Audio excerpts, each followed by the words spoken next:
Hapanjuurileivän aloittamiseen vaaditaan kannellinen kulho, jokin mitta-astia vedelle ja muutama lusikka. Ja mikä tärkeimpänä, niin keittiövaaka.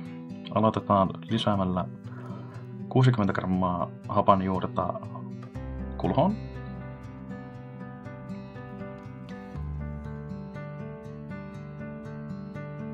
Hyvä pitää kulhon alla aina keittiövaakaa, niin pysyy nämä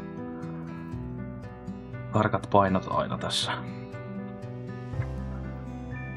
lisäysvaiheessa mukana. Sitten lisätään 280 grammaa kädenlämpöistä vettä.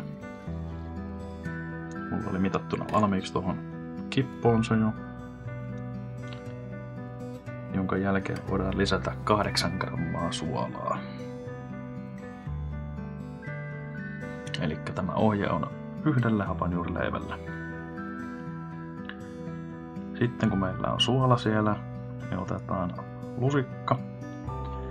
Sekoitellaan kunnolla toi juuri ja suola ja vesi yhteen. Sitten tulee vähän semmoista maidon näköistä seosta.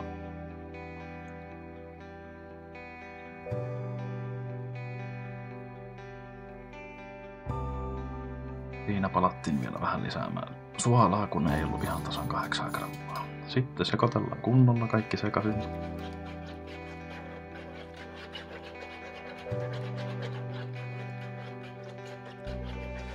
Huomaa sitten, kun nuo paakut alkaa häviämään tuolta, että se vesi ja se hapanjuuri on sekoittunut hyvin yhteen. Ja se on hyvä sekoittaa se suola tässäkin vaiheessa, koska sitten jos sulla on jauhot jos käydään, niin se on aika vaikea saada se suola jaottumaan sinne kaikkialle taikinaan.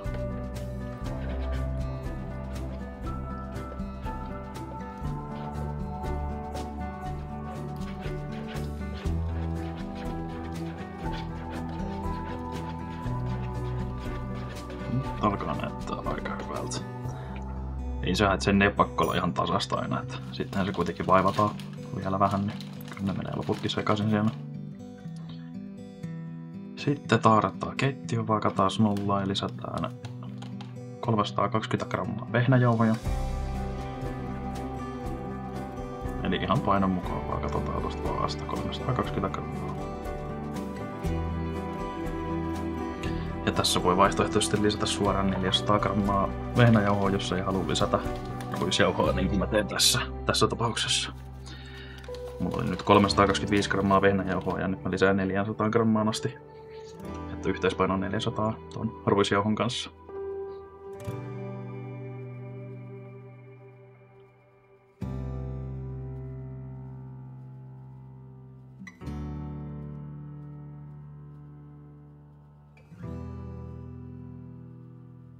Yes.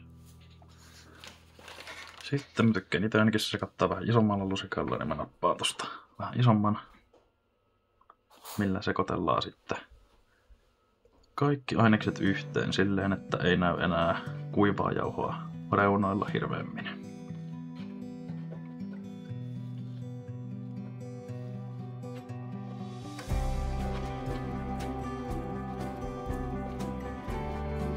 Tässä vaiheessa ei tarvitse olla hellä, se on vaan tärkeintä, että saadaan kaikki sekaisin siitä.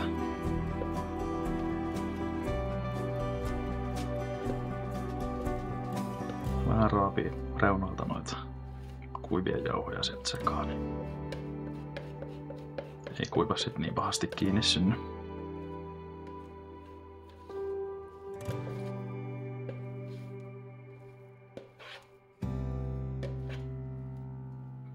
Sitten pikku vinkki, niin jos jää tuohon lusikkaan taikinaakin, niin vähän kastelee sormeja, niin ne lähtee hyvin irti sitten taikinat tossa eikä jää sun sormea kiinni.